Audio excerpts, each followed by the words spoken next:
Meus amigos, vamos aqui acompanhar como é que foi a trajetória da seleção brasileira no jogo contra a Colômbia. Lembrando, né, que vários jogadores do Flamengo estão convocados para a seleção brasileira. Inclusive, o Wesley entrou na partida e foi muito bem, por sinal. Já o Gerson não teve tanta sorte assim, saiu lesionado. E o Léo Ortiz está ganhando ritmo. Vamos acompanhar tudo isso agora. Vou deixar aqui os créditos para o canal do Sport TV.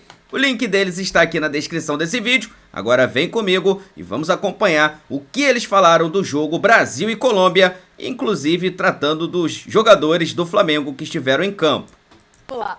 Vamos botar a Karina Azevedo na conversa. Ela está em Brasília e traz as últimas para a gente depois da vitória da seleção por 2-1 contra a Colômbia. Seja bem-vinda, Karina. Bom dia.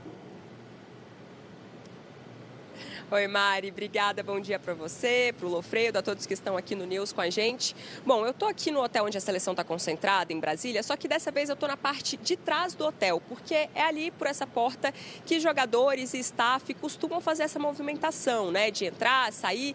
Não é na parte da frente que eles fazem isso aqui pela porta dos fundos. E a gente está aqui de plantão porque pode ser que a qualquer momento tenha uma movimentação, já que o jogo de ontem acabou se desenhando de uma forma que o Brasil saiu com muitos problemas pensando no próximo jogo, que também é muito difícil, contra a Argentina na terça-feira lá em Buenos Aires. Vou começar então falando do gol, né? O Alisson, ele teve uma dividida ali no segundo tempo, junto com o Davinson Sanches, né, jogador da Colômbia, que foi uma dividida muito feia, né? Assim, as cabeças dos dois jogadores se chocaram.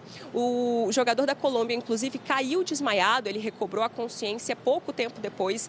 E o Alisson que não perdeu a consciência, ele não relatou nada assim de perda de memória, nem nada do tipo, ele acabou ficando com medo de ficar um pouco lento para o restante do jogo. Então, depois de uma longa conversa ali no campo, com os médicos da seleção, eles acabaram optando para tirar o Alisson, mas mais por precaução, né? O próprio Rodrigo Lasmar, o médico da seleção brasileira, ele relatou isso, né? Que foi mais precaução substituir o Alisson, já que, né, tem todo um protocolo da CBF de concussão e aí ele vai passar por esse protocolo que é muito rígido para ver se ele tem condições de jogar na terça-feira. E aí um outro problema que o Dorival também acabou tendo foi o Gerson, né? Logo no começo da partida já deu para ver ali que ele sentiu a posterior da coxa esquerda. E aí na metade do primeiro tempo ele foi dar um pique e na hora que ele tentou ali dar o passe, ele realmente sentiu de vez, caiu no gramado. O Gerson, inclusive, saiu muito triste, né?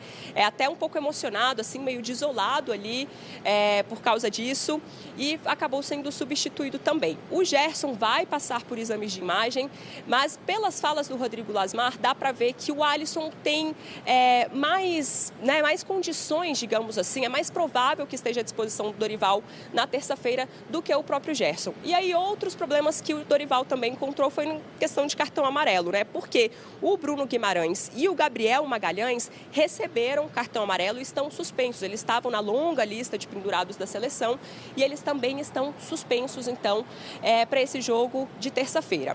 E aí o Dorival, ele vai precisar convocar novos nomes, né? De olho nesse jogo. Ele até comentou na coletiva, depois do jogo, que ele lamenta muito isso, porque ele vem tentando dar uma cara para a seleção e não está conseguindo por causa desses problemas. Mas quem vai contar melhor todos os detalhes desse jogo, dessa vitória do Brasil, é o Carlos Gil agora na reportagem. Eu fico por aqui. Brasil e Colômbia, um duelo para os fortes. Um jogo em que do aquecimento até o hino nacional, seriedade e tensão estavam no ar. Era só reparar nos semblantes de Rafinha e Vini Júnior, por exemplo, ou na maneira com que Dorival Júnior encarou uma vitória tão sofrida quanto fundamental.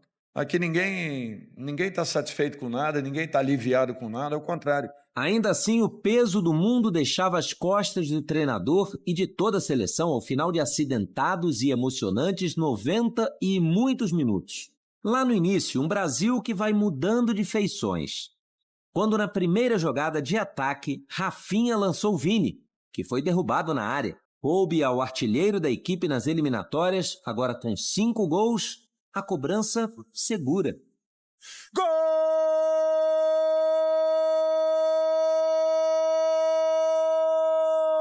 Rafinha! É do Brasil! Ele está iluminado! Firmeza total do Rafinha! Dorival comemora, mas se recompõe rapidamente, talvez prevendo que o caminho não seria assim tão tranquilo. Veja que sequência de acontecimentos o aguardava. Amarelo para Bruno Guimarães, suspenso contra a Argentina. Ainda no primeiro tempo, Gabriel Magalhães também foi advertido e vai desfalcar o time em Buenos Aires. Gerson, àquela altura, já tinha sentido uma fisgada muscular na coxa e precisou deixar o campo. Joelinton entrou. 12 minutos depois, ao ser desarmado por John Arias, viu nascer o gol de empate da Colômbia com Luiz Dias. E não tem jeito! Ele brilha mesmo contra o Brasil! Luiz Dias! No segundo tempo, panorama parecido. O Brasil começou criando e dando trabalho ao goleiro adversário. Mais uma chance, acompanhado, marcado Vini Júnior! E a Colômbia equilibrando as ações. Córdoba! O choque entre Sanches e Alisson assustou pelas imagens fortes. Teve uma trombada com o Sanches, olha a preocupação. Caiu desacordado o Sanches. Alisson também tá mal. Os dois saíram de campo seguindo o protocolo de concussões cerebrais da FIFA. E o atendimento gerou um acréscimo de 10 minutos. Com a seleção indo para cima, no embalo do estreante Wesley, cheio de gás, e do brilho dos antes carrancudos e compenetrados Rafinha e Vini, que transformou o terceiro empate seguido numa vitória redentora. Gol!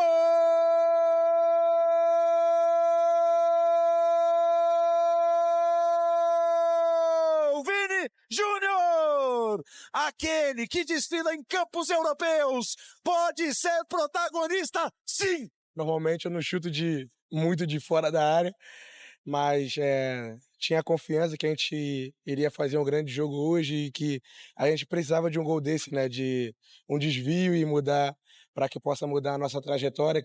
Depois de 12 rodadas sem marcar, o primeiro gol nas eliminatórias de quem não aceitaria uma noite de cara feia. É o sentimento de todo mundo, né? Que a gente merecia essa vitória. A gente sofre muito, né? A pressão é muito grande de jogar com a camisa da seleção brasileira, mas temos muitos jogadores novos, mas todos estão preparados para qualquer desafio que vai vir pela frente. Já o sorriso do Vini ficou para o fim. E mesmo com perdas e danos, a seleção que agora enfrenta a Argentina tem mais a comemorar do que a lamentar. Por conta das lesões e suspensões, o time deve ser bem modificado na terça-feira. O que seria um sexto lugar com um empate, agora é segundo, pelo menos por enquanto. Um Brasil que se permite estampar no rosto a alegria que sempre foi identidade nacional. Foi ruim, mas foi bom. Foi bom, mas foi ruim. Falou tudo, hein? Agora você disse tudo e vice-versa. Assim, como vai, jogo, vamos lá, mais pra bom, vai. Mais pra bom por causa do resultado. Tá. Como desenvolvimento de jogo, os primeiros minutos foram bons e depois caiu bastante. A parte final foi muito mais na vontade, depois da entrada do Savinho e do Wesley, que mudou ali aquele lado direito do Brasil, um lado que estava morto, com o Rodrigo e com o Wanderson lá atrás. Então o Wesley se lançou muito ao ataque, então os minutos finais também tiveram algo de bom além da disposição, mas a vitória foi muito mais buscada na disposição. Os primeiros minutos pareciam que iam ser interessantes. O miolo todo do jogo foi mais para a Colômbia. Acho que com situações iguais, o Joelinton perde essa bola. Acho que quando o Gerson sai, inclusive, antes do Gerson sair, quando o Gerson já tinha saído sem sair, sabe? É que ele ele fica uns 5 minutos tentando se colocar em campo, até ele recebe uma bola, passa mal, acho que para o Marquinhos, e quase se complica, porque ele não estava bem. Quando ele sentiu a lesão, o time do Brasil começou a cair. Aí entra o Joelinton, que bem provável que vai ser titular contra a Argentina, o que acho muito perigoso. Inclusive no Brasil e Argentina, aqui do Rio de Janeiro, ele foi expulso. Foi expulso de bobeira, né? Acho até que caiu mais. Nem foi tão justa a expulsão, mas ele caiu no jogo da Argentina. E ele cometeu essa falha, saiu o gol da Colômbia e ficou bem difícil o jogo para o Brasil. Agora, o resultado é bom. Resultado bom, porque a Colômbia é um dos melhores times da América do Sul também. Mas eu não achei o desempenho ruim, não. Eu juro que eu entendo o Dorival. É porque, às vezes, soa de um jeito, né? Como se aqui tanta evolução. Não, talvez ele não esteja vendo tanta evolução. Mas de um jogo para o outro, eu acho que dá para a gente perceber com uma boa vontade. É muito irregular. Esse é um problema. Uma seleção brasileira ser irregular dentro do jogo é ruim. Entendi. Antes do Vini falar sobre a partida também, eu vou lembrar que a última substituição das 5 permitidas foi Léo Ortiz no lugar do Vini Júnior. Isso. Essa foi a última. Só que... Não, nessa verdade... Das 5. Não. Das 5. Não. Ué, como não? Essa foi a 7ª substituição. Ah, não, então, porque ela vem exatamente perfeito. Tá. Essa foi a 7ª substituição. Então, ela não é a última das 5. Ela é uma substituição ganha pelo protocolo de concussão. Como o protocolo foi duplo... Exato. Né? Cada substituição ganha uma extra. Isso. Então é isso. Quando o protocolo de substituição é de uma equipe só, a outra equipe ganha o direito de fazer uma substituição. Como o protocolo de concussão foi duplo, cada equipe deu à outra equipe o direito de fazer outra substituição, além das 5 e a do protocolo de concussão. Isso. Então, na verdade, a minha conta aqui está errada. Ele seria a última substituição, porém, das 7, né? Que se tornaram. Então, perfeito. Então, não é 5. Perfeito. Poderia fazer 5, por causa dos protocolos, fizemos 7. Essa é a justificativa para as 7 substituições. Então vamos lá, vamos explicando de novo. Você tem 5 substituições para fazer. Se você fizer o adversário fizer uma de protocolo de concussão, você vai ter mais uma para fazer, seria a 6ª. O Brasil fez uma de protocolo de concussão, então o Brasil fez 7. Do seu próprio. Isso, ele ganhou uma substituição pelo protocolo de concussão da Colômbia. Perfeito. Assim como a Colômbia ganha uma substituição pelo protocolo de concussão do Brasil. Isso. Se tivesse prorrogação, poderia fazer a 8ª. Já tinha entrado. E o Endrick não entra. Já tinha entrado, Joeliton, o Matheus Cunha, o André, o Wesley, Savinho e o Bento. E aí o Léo Ortiz entra na vaga do Vini Júnior. Quando acontece esse choque, o Brasil está para fazer 3 substituições de uma vez. Né? E mantém as 3 substituições, porque sabe que o Alisson entraria na substituição de protocolo de concussão. Como o jogador da Colômbia também foi substituído pelo protocolo, aí o Brasil ganhou mais uma substituição e ela é feita nos instantes finais da partida. Sai o Vinícius Júnior, toma até uma dura, que estava demorando para sair. Os próprios jogadores do Brasil, olha, ou você vai tomar cartão, ou vai ter mais 1 minuto para jogar aqui. Mas ele explicou, ele falou, não, é que eu estava pendurado. Que o Rafinha também dá um alvivaço nele. Ele falou, irmão, isso é jeito? Tava pendurado. Tá pendurado, vai ficar fora do jogo com a Argentina no último minuto do jogo. Mais um para ficar fora, inclusive. Aliás, teremos quase uma convocação da seleção brasileira. Tá? E o Endrick, hein? O Endrick vai ficar no banco no próximo jogo. Vini, quero te ouvir sobre a partida, porque a gente já vai entrar nesse tema também. Diga lá. Primeiro dizer que, assim, eu particularmente acho um absurdo, tá? O que eu vou falar agora não tem nada a ver com o que aconteceu nos 90 minutos, mas o que aconteceu fora do campo durante os 90 minutos. O perfil oficial da CBF tem quase 6 milhões de seguidores e não fez nenhuma postagem durante o jogo. Largado. Não posta escalação, não faz aquele tempo real ali que os clubes fazem. A gente viu ali a postagem da Holanda para o Memphis. O perfil da CBF absolutamente largado, foi postar os gols e o placar final durante a madrugada, 1h da manhã quase. Quando postou o gol do Rafinha, marcou uma conta errada, que não é nem do Rafinha, marcou uma conta de fã-clube. Então, assim, são detalhes que mostram como tem muita coisa bagunçada na CBF. Né? Em relação ao jogo, eu concordo com o Lofredo, acho que o time começa bem, se perde quando o Gerson sai. E, ao mesmo tempo, no segundo tempo, eu acho que volta a crescer quando o João Pedro é substituído pelo Matheus Cunha. Né? Não seria o meu escolhido, acho que o Endrick precisa ter minutos, porque, de novo, não joga, não é porque ele é ruim, é porque a disputa é no maior clube do mundo, com o Mbappé, com o Rodrigo, com o Vinícius Júnior, mas para mim o Endrick tem que ser figura constante nas convocações, ele é o cara dessas próximas gerações, esses próximos ciclos de Copa, ele tem que estar não só convocado e tendo minutos. Né? O Dorival, depois do jogo, ele foi questionado se o João Pedro, mesmo tendo feito um jogo abaixo, teria sequência. Aí o Dorival disse, é natural que ele tenha sequência. Por que isso não acontece com outros jogadores? Por que isso não aconteceu com o Endrick, né? Eu não consigo entender como um cara jovem, como é o Endrick, que salva o Brasil no começo do trabalho do Dorival, né, em amistosos contra a Inglaterra, Espanha, faz o gol nos minutos finais contra o México. Ele não joga naquela Copa América, ele não joga... Eu não consigo entender por que um cara desse não tem minutos. João Pedro, para mim, é um bom jogador, eu estava curioso para vê-lo em campo, mas fez uma partida muito ruim e para mim o Brasil só melhorou depois da saída dele. Eu acho que a questão do Endrick, que aliás faz um início no Real Madrid melhor do que o do Vini Júnior, tá? Se vai decidir Champions, se vai marcar em final, se vai isso aí, a história é que vai dizer. Mas o início dele no Real Madrid, esse recorte tão curtinho, é melhor do que o do Vini Júnior. Assim, o Endrick é a terceira opção. Fica bem claro, porque ele foi chamado depois. Mas ele é a terceira opção atrás do João Pedro. Que nem é de ofício. E do Matheus Cunha. Embora venha jogando assim também. Assim, os dois não são exatamente centroavantes, né? Não faz muito sentido, gente. Não faz muito sentido. Eu nunca aceitei, e a gente já teve algumas discussões por causa disso aqui, essa justificativa. O menino é muito novo, ou o menino é reserva. Isso, para mim, não é justificativa para a situação do Endrick na seleção brasileira. Na convocação original, em que o Dorival Júnior convocou o Neymar machucado, né? A gente não sabia.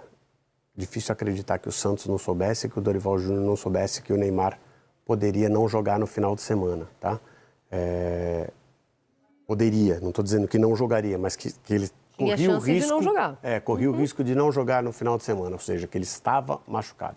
Na primeira convocação, com o Neymar convocado, mesmo machucado, a ideia era você ter um quarteto ali móvel. Então, você teria Rafinha, Vinícius Júnior, Rodrigo e Neymar, sem centroavante. Quando você tem 4 jogadores desse nível, eu até acho que pode dar para jogar sem centroavante. A partir do momento que você não tem o Neymar, você tem que buscar um centroavante. E o centroavante convocado vem depois. Centroavante mesmo convocado vem depois, que é o Endrick. Aliás, o Rafinha bateu esse pênalti, alguém jogou laser na cara dele. No jogo em Brasília. Eu fiquei... de onde poderia vir, né, esse laser? Pois é. Acho interessante também o Rafinha bater o pênalti, né? Porque é um pênalti concorrido, né? Não tá o Paquetá, que bate muitas vezes os pênaltis, mas assim, o Vinícius Júnior... mas acho que o Vini Júnior já largou. Por hora. Isso. Na seleção, sim. Mas assim, acho que foi bem, o Rafinha foi bem. Mas enfim, João Pedro e mesmo o Matheus Cunha são jogadores aquém do que se espera de... Assim, eu não sei ainda se eles têm o nível de seleção brasileira. Não, eu acho que tem. Jogadores. Eu acho que tem, mas eu acho que nenhum dos dois é melhor do que o Endrick. Então, mas se o Endrick... E assim, mas se o Endrick estivesse jogando no Bournemouth... Porque lá eu vou ter que disputar a posição com o Mbappé e não vou ter oportunidade na seleção brasileira, porque naturalmente terei menos minutos, e vou escolher um time de meio de tabela onde você é dono da camisa 10 e do time. Mas, assim, não existe isso. Até porque também não vai acontecer. Se o jogador puder escolher... A gente vai estimular isso aí, mesmo que isso continue acontecendo, o jogador vai escolher o Real Madrid. Claro que vai. O que eu estou querendo dizer é que a gente está fomentando uma discussão que não deveria existir. Não estou dizendo que isso tem algum impacto na escolha, não. Então, custa acreditar que alguém não decidisse por isso. É a terceira opção do time. Mas está errado. Está errado.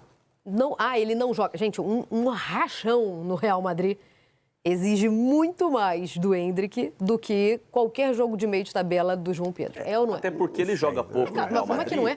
Você joga do outro lado. Com o jogo eu já não sei. Você está do outro lado de Mbappé, Vini Júnior e Rodrigo.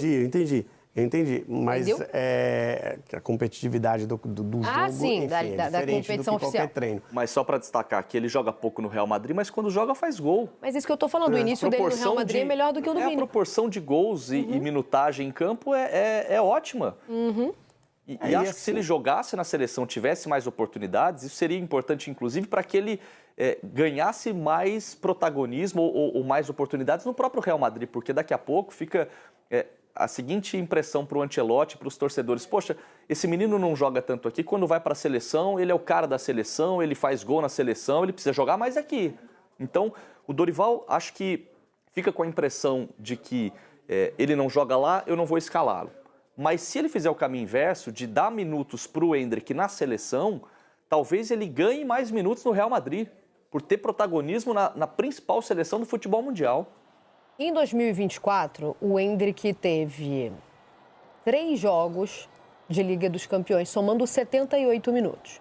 Ou seja, ele não jogou o jogo inteiro, nenhum. Não jogou de titular. Em 2024, e ele consegue achar um gol. Chegamos à temporada 24-25, que é a temporada atual. Até aqui ele fez 8 jogos pela Liga dos Campeões, somando 106 minutos, e marcou um gol. Ao todo, ele já participou, vou somar as eliminatórias, tá? Em 2025. Participou de 31 jogos entre Seleção Brasileira e Real Madrid, com Liga dos Campeões, Campeonato Espanhol e Copa do Rei.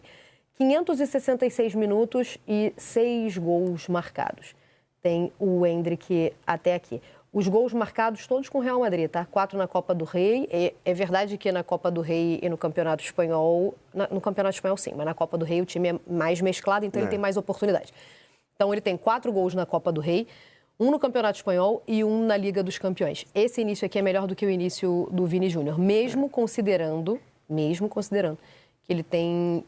Se bem que o Vini também foi para o Real B, né? Mas considerando que ele tem menos oportunidade, está disputando com o Mbappé vaga, em outras formações, até com o Rodrigo, isso aqui é melhor do que o que o Vini Júnior apresentou. Eu não sei se ser reserva no Real Madrid é algum demérito, não, tá? Assim, eu diria que não. O João Pedro fez uma partida tão apagada, porque, mas não precisava nem dessa partida. Tem que dar continuidade.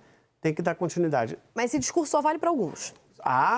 Não vale para toda a gente. Acabou de falar do Igor Jesus. Né? Igor Jesus apareceu numa convocação. Assim, nós temos um jogo contra a Argentina na Argentina. Não sei se tem que dar continuidade. Eu não acho que pode dar continuidade às convocações dele. Ok. Mas assim, isso tem que ser melhorado. E é diferente. Por exemplo, o Rodrigo também esteve muito apagado ontem, certo? Vai tirar o Rodrigo do time também? Não, o Rodrigo já desenvolveu na história da seleção e na história do clube dele, que é o Real Madrid. Tem uns que já tem vaga carimbada para a Copa e esses a gente não discute. Um futebol que nos convence que ele pode enfrentar a Argentina e fazer uma partida muito boa. O João Pedro não dá para ter essa certeza. Aliás, claro que o Rodrigo pode jogar mal contra a Argentina também, mas o histórico dele já não é uma partida ruim que você vai tirar. O João Pedro é outra história, né? Se não foi bem nesse jogo, tem que abrir oportunidade para outro, porque a disputa é muito grande. Eu nem abriria, porque quando a gente sugere abrir oportunidade, normalmente fica no imaginário trazer novos nomes e testar novos nomes. Eu insistiria no Endrick. O que esse menino fez... Lembra de Wembley, ele jogando? Para mim, ele estava jogando à vontade, era um amistoso, tudo bem. Mas estava jogando em Wembley, estava jogando à vontade, com 17 anos. Com a Espanha também. Depois contra a Espanha, também marcando nas duas oportunidades, não foi? Ele faz o gol contra o México, nos minutos finais, um 3-2, um amistoso também, preparatório antes da Copa América.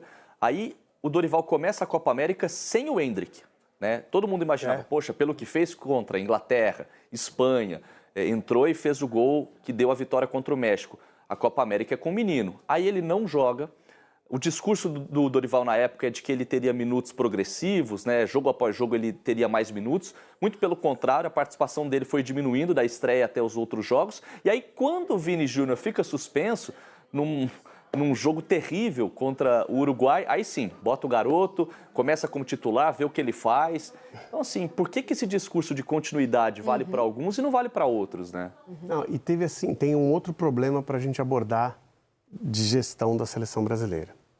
Teve uma convocação que alguns jogadores não foram convocados porque eles estavam pendurados. Então, não sabemos se podemos contar para as 2 partidas, né? Agora tinha um monte de pendurado. Isso. Não dava para deixar todo mundo de fora.